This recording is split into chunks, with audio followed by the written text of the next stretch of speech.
en lo que va a ser estudiar la función consumo, estudiar la función inversión, estudiar la función gasto público y lo que queda, que es la diferencia entre exportaciones menos importaciones, que se llama saldo de la balanza comercial. Bien, vamos a remitirnos, vamos a ir de a poco igual. Vamos a mencionar ahora el equilibrio y la demanda agregada. Bueno, esto lo vamos a ver casi al final en un gráfico y vamos a ver los equilibrios y desequilibrios, pero por el momento eso es lo que vamos a buscar alcanzar. O sea que cuando lo que se produce en una economía es igual a lo que se demanda, ¿sí? En términos agregados, decimos que estamos en equilibrio, ¿sí? Básicamente sería algo así similar a decir lo que se produce, o sea, Y, que es PBI o ingreso, es igual a la demanda agregada, quiere decir que la economía está en equilibrio en el mercado de bienes y servicios. Por supuesto, nosotros vamos a suponer el caso de una economía abierta, ¿sí? Y vamos a ver justamente abierta en el sentido de que hay operaciones de exportación o venta y operaciones de importación o compra, ¿sí? Así que vamos a ver en qué se basa eso. La oferta agregada está compuesta por lo que se produce en la economía más lo que se importa, ¿sí? Hay entonces que considerar que la oferta agregada no es solo lo que representa la producción nacional del país, sino también lo que importa, es decir, lo que compran las empresas, por ejemplo, al resto del mundo cuando compran o quieren demandar insumos, por ejemplo. Eso también cuenta como oferta agregada. Luego, obviamente, como nosotros ya habremos visto esto, porque esto sí lo hemos visto en la introducción, la demanda agregada está compuesta por los sectores, los agentes que van a demandar en esta economía en virtud de lo que genera la producción de bienes y servicios.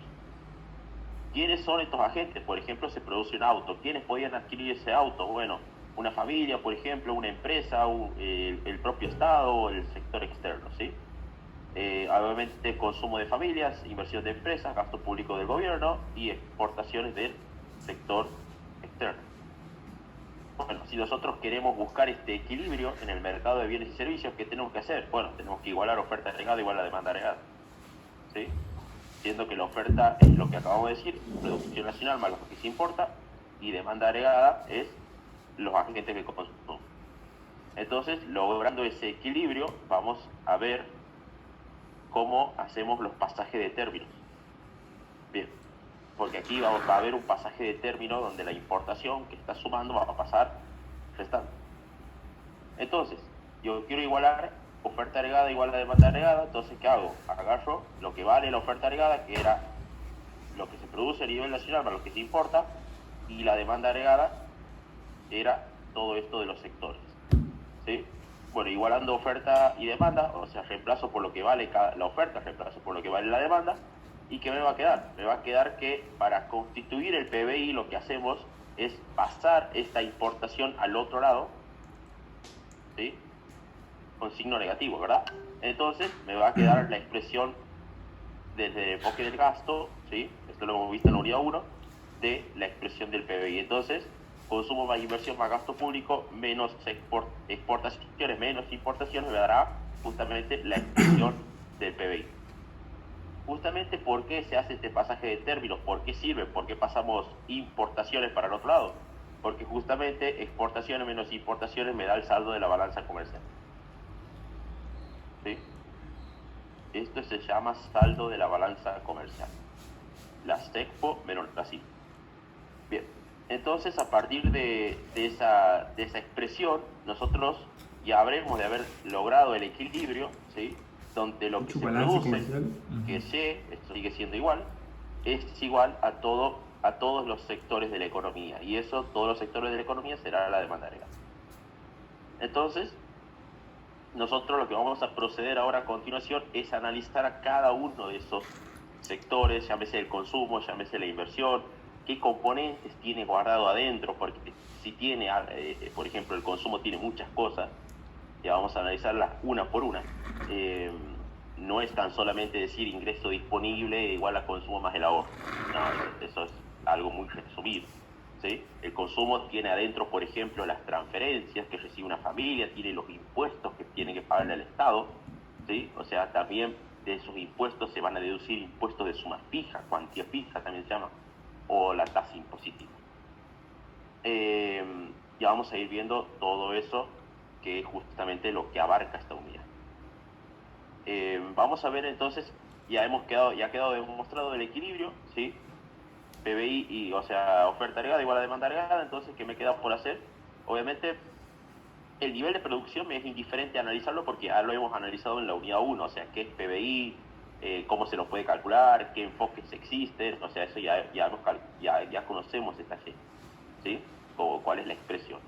Lo que no conocemos, sí, de todo, es la demanda agregada compuesta por los sectores. Y eso es lo que va a abarcar esta unidad. Bien, nosotros ahora vamos a hacer, antes de adentrarnos muy de lleno en analizar una por una, o sea, los componentes de esta demanda agregada, vamos a decir específicamente de qué depende principalmente cada variable, ¿sí? Por ejemplo, si yo quiero estudiar la función consumo, yo sé que el consumo es propio de las familias, ¿sí? Obviamente tendría que hacerla depender de una variable principal. ¿Cuál es esa variable principal o cómo se llama esa variable principal? La variable principal que mueve al consumo se llama ingreso disponible, ¿sí? Esa sería como la variable muy principal. Después vamos a encontrar otra que se llama propensión marginal al consumo, ¿sí? Por ejemplo, ¿sí? Esa es muy interesante analizarla, que también se la analiza en finanzas públicas. Entonces, pero por el momento solamente vamos a decir la variable principal que mueve al consumo. Por ejemplo, es el ingreso disponible, la variable principal. Indica más ingreso, más consumo, menos ingreso, menos consumo, ¿sí? Muy simple de entenderlo.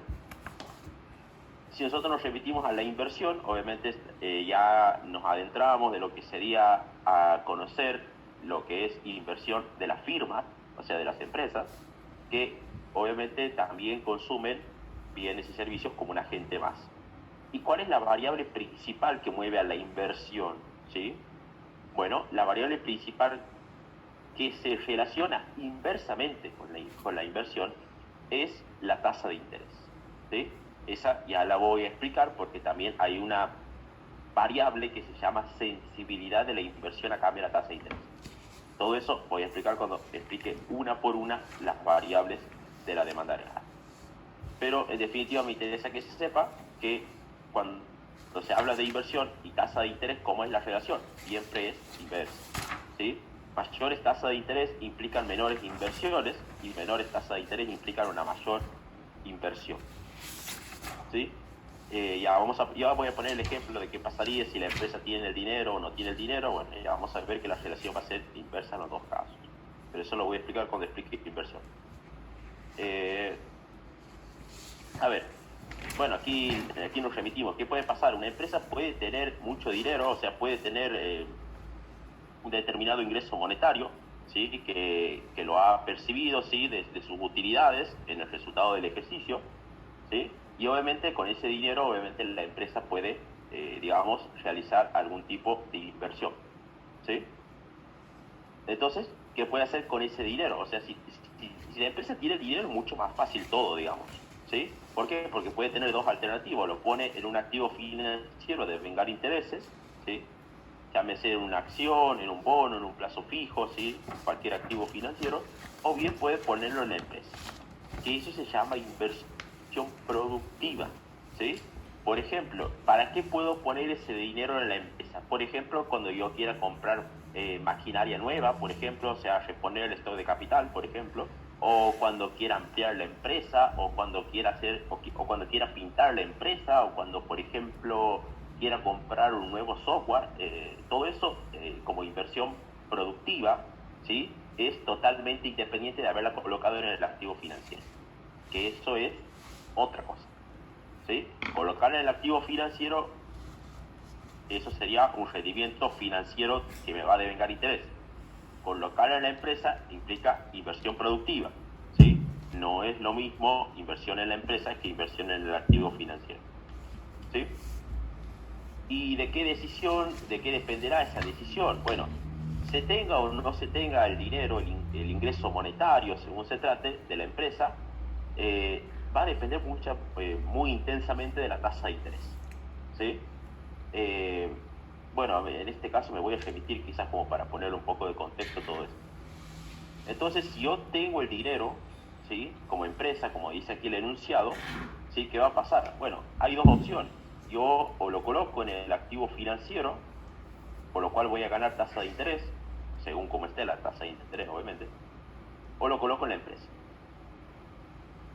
Pueden suceder esas dos alternativas si la empresa tiene el dinero, ¿sí? ¿De qué dependerá que elija una u otra alternativa? Bueno, de la tasa de interés de la economía, ¿sí? Si estamos en un contexto donde esta tasa de interés es alta, imaginémonos que con tasa de interés alta, si yo tengo el dinero, yo me voy a ver tentado en colocar ese dinero, ¿de dónde? En el activo financiero, ¿verdad? Es decir, ya habiéndolo colocado en el activo financiero, ¿sí? ¿Qué implica? Que no lo habré colocado en la empresa, ¿verdad? Entonces, ¿qué quiere decir? Que eso hace caer la inversión productiva que yo podía realizar en mi empresa, ¿sí? Es por eso que ante la suba de la tasa de interés cayó la inversión, ¿sí? Y viceversa, si yo estuviera en un contexto económico donde la tasa de interés es baja, ¿sí? Debido a alguna política del Banco Central, supongamos, ¿sí? Eso que va a tentar a que no lo coloque en el activo financiero, sino ¿dónde lo voy a colocar? En la empresa, ¿verdad? Que si yo compraré maquinaria nueva, compraré algún software, compraré, no sé, pintura para pintar la empresa, lo que sea de inversión productiva, entonces eso implica aumento de la inversión de la empresa, ¿sí? Entonces ahí observamos entre tasa de interés e inversión, relación inversa, ¿sí? ¿Y de qué dependió? Dependió, como dijimos aquí, la decisión de qué dependió, bueno, la tasa de interés, ¿sí? La tasa de interés. Entonces, por lo tanto, vamos a ver que cuanto más altas son las tasas de interés de la economía, la empresa está más tentada a colocar sus capitales en activos financieros y, sin embargo, si esas tasas de interés son bajas, ¿verdad? Como acabamos de ver, están tentadas a colocar ese dinero en la empresa, ¿sí? Y no en el activo financiero. Bueno, ¿qué es inversión en economía? ¿Sí? Porque uno puede asociar la palabra inversión a muchas cosas que se le van a venir a la cabeza, ¿sí? Pero al menos inversión en economía, ¿sí? Más sobre todo en macroeconomía, se refiere, ¿sí? A la compra o adquisición de bienes de capital, ¿sí? En definitiva, a ver, pude haber colocado ese dinero en el activo financiero, pero en algún momento lo voy a sacar, ¿sí? Pero ¿para qué? Para comprar nuevo stock de capital, supongamos. No es que lo he colocado para ganar algún rendimiento y así dejarlo al dinero ahí sin trabajar. No, o sea, en algún momento lo voy a sacar justamente para comprar o adquirir bienes de capital. Entonces estoy obedeciendo al término inversión, ¿sí? Inversión de la firma. Esto ha preguntado Plaja, suele preguntar mucho la tasa de interés, aclaro eso. Lo ha preguntado mucho también en lo que eran los exámenes orales. Bien, vamos a lo que tiene que ver después, la otra variable. Hasta el momento no estamos analizando ninguna, solamente estoy diciendo de lo que depende principalmente cada una. Ya vamos a entrar a analizar cada una. El gasto público, si la tendríamos que hacer depender de algo principal, vendría a ser la recaudación. Se denomina con la letra T en economía, recaudación, y vamos a ver que aquí pueden entrar varios impuestos, ¿sí? De suma fija o la tasa impositiva que engloba a otros impuestos. Ya vamos a ver esto, pero en definitiva depende mucho de la recaudación. Es decir, si el gobierno recauda más, obviamente podría pensar en demandar más bienes y servicios, o realizar una mayor erogación en concepto de bienes y servicios. En cambio, si esa recaudación, digamos, es menor, ¿sí? En términos económicos de gobierno, plan económico de gobierno, se podría pensar en que el gobierno podría tender a gastar menos, ¿sí? Eso sería la variable gasto público. Y vamos a hablar igual también cómo se genera el superávit presupuestario de un gobierno. Las exportaciones, como las importaciones, en este caso, dependen ambas del tipo de cambio, ¿sí? Ambas dependen del tipo de cambio. ¿De qué manera dependen? Bueno, la relación es distinta, así es una operación de exportación, así es una operación de importación. En este caso es directa la relación, si se trata de una exportación, ¿Qué quiere decir? Que si sube el tipo de cambio, ¿sí? El país se vuelve más barato, entonces por lo tanto te empiezan a demandar más de afuera, entonces tus exportaciones suben. En cambio, si el tipo de cambio tiende a caer, estamos en una economía donde justamente te vuelves más caro como país, por lo tanto te demandan menos de afuera los países, y eso hace caer tus exportaciones como país. Ahí está la relación entonces directa, digamos, con la exportación. Ahora vamos con la importación. ¿Cómo es esa relación inversa? ¿Sí? Inversa. ¿Qué quiere decir? Que si llegase a subir el tipo de cambio en una situación económica, en contexto económico, eso generaría, ¿sí?, que caigan las importaciones. ¿Por qué van a tender a caer las importaciones? Porque, a ver, si sube el tipo de cambio, quiere decir que me va a salir más caro comprar productos afuera que en el país, ¿sí? Por lo tanto, no voy a comprar productos afuera si sale más caro. Entonces, caen las importaciones. Y viceversa, si llegase a caer ese tipo de cambio, como ha sucedido en la década de la convertibilidad, en el 1-1, ¿qué va a pasar? Van a subir las importaciones, ¿sí?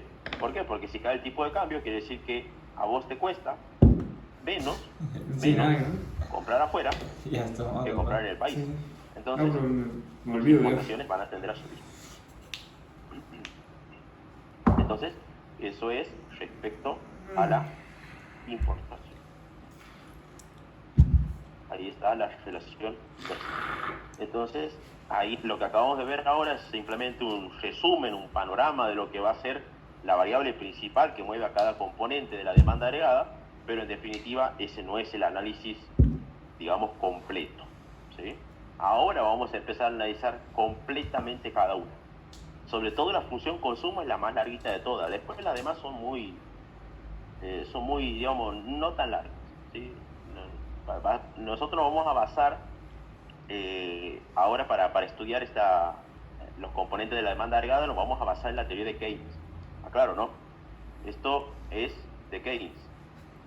Esto desde el punto de vista del keynesianismo, ¿sí? Lo cual Flash adhiere mucho, ¿no? Porque pregunta mucho sobre estas cosas. Y no lo dice de manera directa Keynes, sino pregunta mucho y bueno, esto tiene que ver con Keynes. Pero el que, por ejemplo, no lo conocía, bueno, ahora vamos a ver desde el punto de vista del keynesianismo cómo se piensa, ¿sí?, a la función consumo, cómo se piensa a la función inversión, al gasto, a las exportaciones y a las importaciones. Bien, vamos a empezar a analizar una por una para entenderlo. Bien, función consumo. La primera de todas, ¿sí?, la que depende de la familia. A ver, ¿por qué está dada la función consumo? Esta depende entonces de la familia. Podríamos pensar, ¿sí?, de la siguiente manera la función consumo. La función consumo va a tener adentro, consumo es igual a consumo autónomo más, esta C chiquita se llama propensión marginal al consumo, multiplicado por, este lo asocio con el signo multiplicado, el ingreso disponible, ¿sí? Es decir, podríamos decir que dentro de esa función consumo, por el momento, tenemos tres variables: consumo autónomo, propensión marginal a consumir e ingreso disponible. Ahora, ¿qué es cada uno de ellos? Vamos a ver. Es consumo autónomo, o a qué llama Keynes consumo autónomo. El consumo autónomo sería todo aquel consumo mínimo indispensable que va a tener la familia independientemente del ingreso disponible, ¿sí? O sea, es el consumo mínimo de toda familia que necesita para subsistir. A ver, vamos a ponerlo en blanco y negro, diríamos. ¿Cómo sería esta relación del consumo autónomo? A ver, de cierta manera nosotros sabemos que por lo menos las familias tengan o no ingreso, al menos necesitan alimentarse todos los días, ¿verdad? Entonces, esa función de consumo autónomo vendría a ser aquel consumo indispensable de la familia para subsistir todos los días, que es alimentarse. ¿Y de dónde sale entonces ese consumo autónomo? Bueno, puede salir por el hecho de que las familias se vayan a endeudar, por ejemplo. Puede salir, puede ser del hecho de extremo, que las familias salgan a robar. Puede ser por cualquier cosa, ¿sí?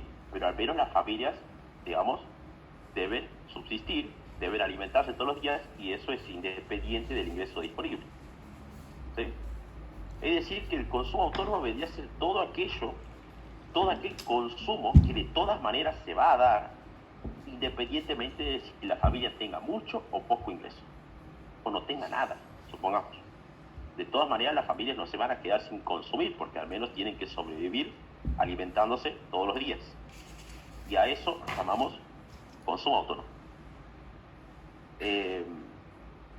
Luego está esta C minúscula, técnicamente se llama propensión marginal al consumo, y eso está multiplicado por el ingreso disponible. Es muy interesante esa propensión marginal al consumo. Vamos a explicarla. A ver, vamos a explicarla.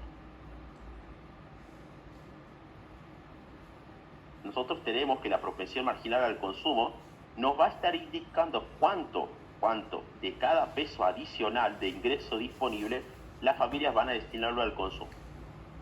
Quiere decir que esta variable C minúscula que estaba ahí arriba, ahora la estamos analizando, tiene como valores extremos 0 y 1.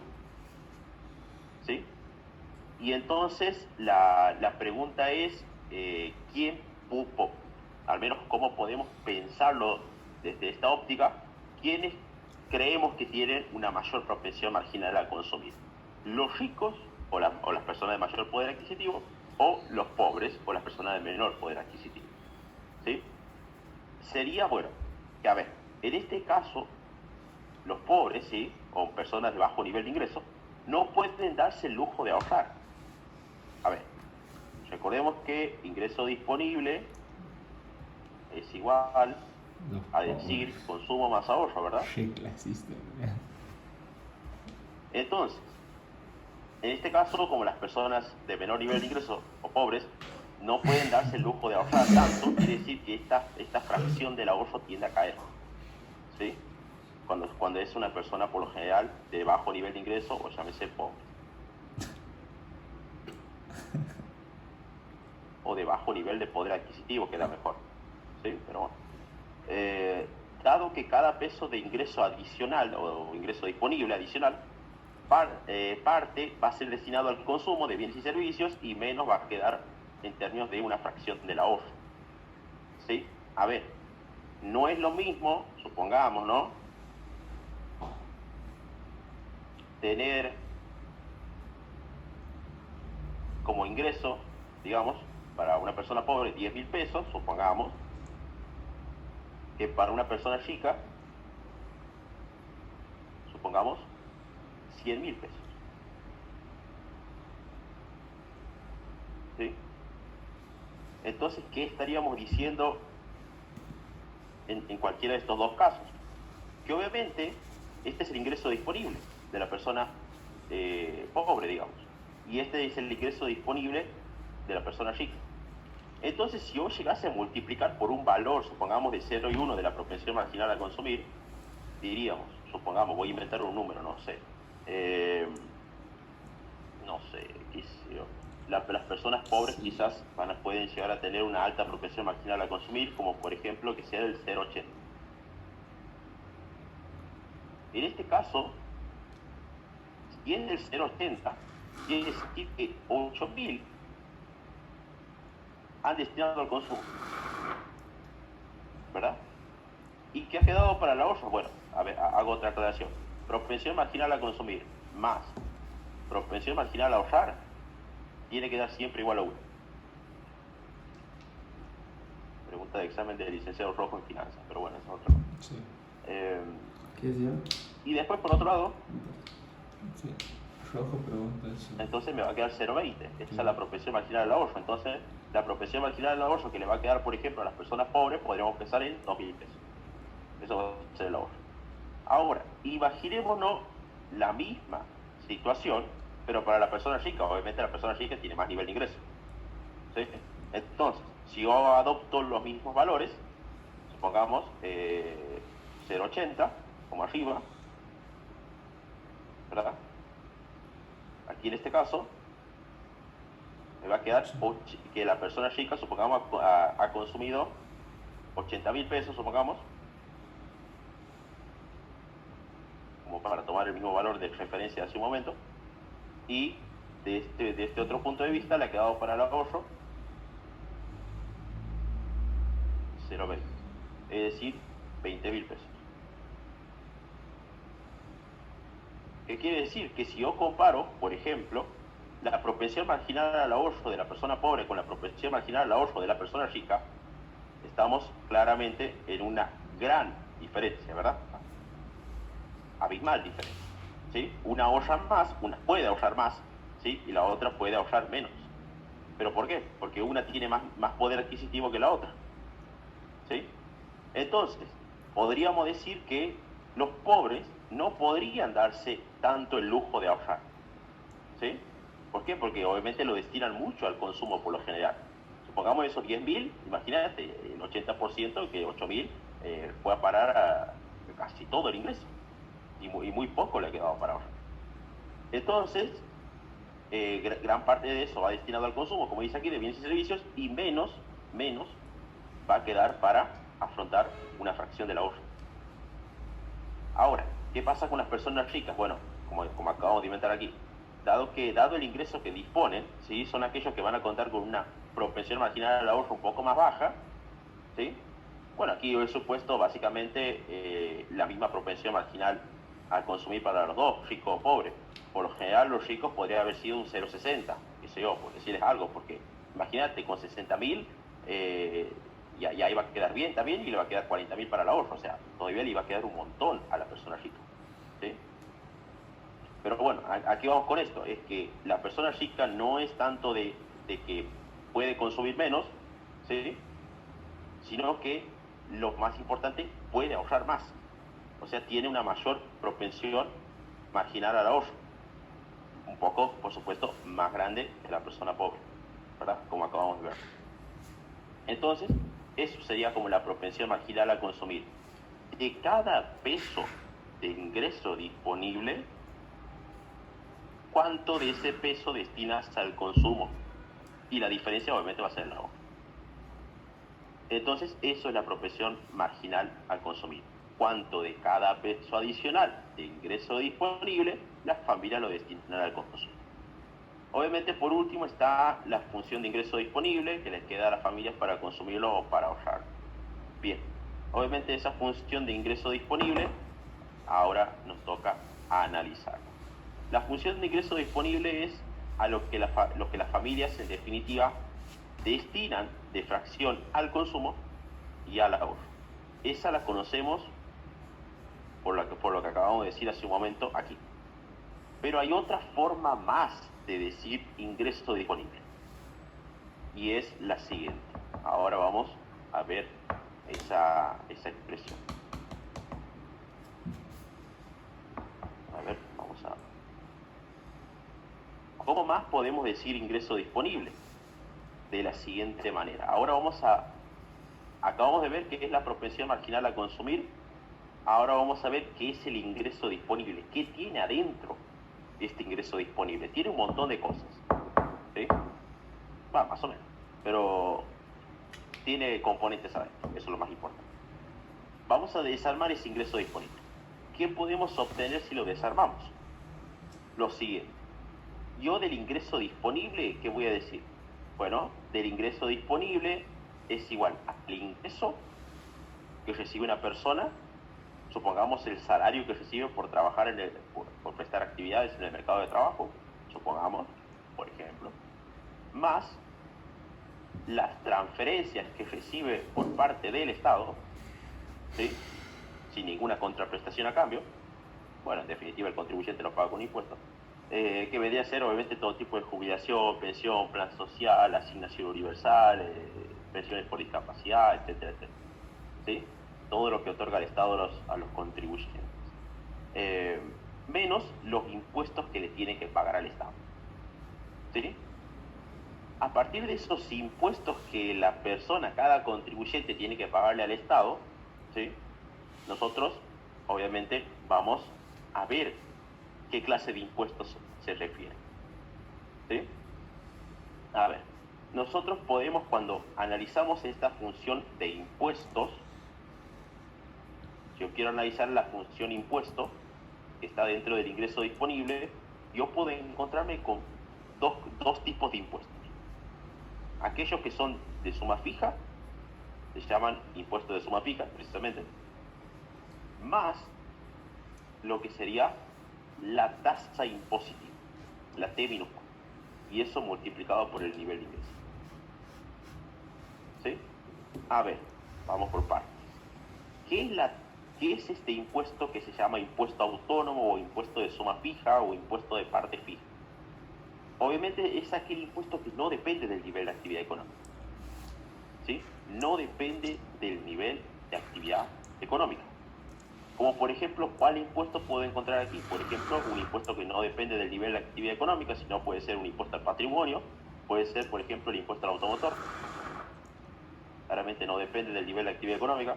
También puede ser el impuesto inmobiliario, ¿sí? No depende del nivel de actividad económica, ¿sí? Entonces, todos esos impuestos que sean fijos, que no dependan del nivel de actividad económica, se van a englobar dentro de esta T mayúscula. Ahora, dentro de esta otra T, que es la minúscula, ¿a qué más interesa? Si estos anteriores impuestos que acabamos de decir aquí son los que no dependen del nivel de actividad económica, esta T minúscula se van a englobar todos los impuestos que sí dependen del nivel de actividad económica. Entonces, por lo general, adopta un valor entre 0 y 1 también. Esto se llama, técnicamente se llama, la pueden encontrar como tasa impositiva o presión tributaria, también la pueden encontrar. ¿Qué impuestos podemos encontrar aquí? Por ejemplo, podemos encontrar un impuesto que sí depende del nivel de actividad económica, por ejemplo puede ser el impuesto a las ganancias, ¿sí? Para los que han hecho impuestos 1, sabrán que efectivamente existen categorías, ¿verdad? Llámese primera categoría renta del suelo, segunda categoría renta de capital, tercera categoría renta de las sociedades, cuarta categoría renta del trabajo personal, ¿verdad? Entonces, sabemos que en cada una de ellas, ¿sí?, se grava a la actividad. Entonces, claramente estamos hablando de actividad, ¿verdad? Actividad económica. Entonces, podríamos englobar el impuesto a las ganancias dentro de esa categoría, dentro de esta T fija. ¿Qué más? Por ejemplo, otro impuesto que sí depende del nivel de actividad económica puede ser el IVA, ¿verdad? Impuesto al consumo, ¿verdad? Entonces, que está muy estrechamente relacionado con todo el proceso de producción que va teniendo, ¿sí? Bueno, son impuestos plurifásicos no acumulativos, se llamaría, donde justamente el que va a incidir en toda la cadena de comercialización y de producción justamente son los partícipes de esa cadena, y que obviamente el que termina pagando el impuesto al final es el consumidor final. Entonces podríamos decir que sí depende por el proceso de producción del nivel de actividad económica en el IVA. También pueden ser, por ejemplo, ingresos brutos, ¿sí? Y sí, también es un impuesto que depende del nivel de actividad económica, ¿sí? Nosotros lo tenemos técnicamente regulado en el Código Fiscal, ¿sí?, en el artículo 187 en adelante, donde podemos ver apreciado justamente que grava actividades onerosas a título oneroso, ¿sí?, en forma habitual y en la provincia de Santiago del Estero. Bueno, eso es otra cosa. Entonces, podríamos decir que estos impuestos, ¿sí?, como dependen del nivel de actividad económica, ¿sí?, justamente están englobados dentro de esta T. ¿Y por qué varía entre 0 y 1? Porque justamente estos valores que adopte esta tasa impositiva van a ser multiplicados por el nivel de ingreso o PBI de la economía, ¿sí? A ver, yo podría pensar en una tasa impositiva que adopte un valor del 0,20, supongamos. 0,20. En este caso, ¿sí?, ¿qué diría? Bueno, 0,20 multiplicado por un determinado nivel de PBI, diría que de cada peso de PBI que se genera en la economía, 20 centavos son del Estado. De cada peso, estoy hablando, ¿no? De cada peso. Eso sería como interpretarla a la T. ¿Sí? Si adopto un valor de 0,20, yo diría, de cada peso de ingreso disponible que se genere como resultado de la producción de bienes y servicios en la economía, 20 centavos le corresponden al Estado. ¿Sí? Entonces, esa sería como una forma de interpretar. ¿Sí? Entonces, ya acabamos de ver que aquí dentro de esta expresión hay dos impuestos. Esto después, por ejemplo, me sirve a mí para conocer el multiplicador del mercado de bienes. Tema muy preguntado también. Bien, entonces lo que vamos a hacer ahora a continuación es meter todo esto dentro de la función consumo. A ver, vamos a ver cómo nos queda. Un quilombo, ¿no? Recordemos que nosotros habíamos agarrado esta función de ingreso disponible, ¿sí? La que decíamos ingreso más transferencias menos impuestos. Y recordemos que lo que acabamos de analizar son los impuestos. Sí. Pero además sé que los impuestos valen todo esto, ¿sí? Entonces, lo que voy a hacer es reemplazar todo esto y meterlo dentro de esta T. En lugar de decir T, voy a decir todo esto. Ahora me va a quedar, para entender lo siguiente. Entonces digo, ingreso más transferencias menos la T autónoma menos la tasa impositiva por el nivel de ingreso. El signo cambia porque si ustedes observan aquí, ¿sí? Aquí está sumando. Aquí tiene un más, pero aquí tiene un menos esta T impositiva. Por lo tanto, más y menos se convierten en menos, más y menos se convierten en menos. Entonces, ahí quedaría menos T autónoma, menos tasa impositiva. ¿Sí? Por si les ha quedado alguna duda de por qué ha cambiado el signo. Bueno, después lo que hacemos, ya de todas maneras lo voy a explicar bien cuando volvamos a la reunión porque me dice menos de un minuto. De todas maneras, esta es la única función que es larga, claro, ¿no? La de consumo.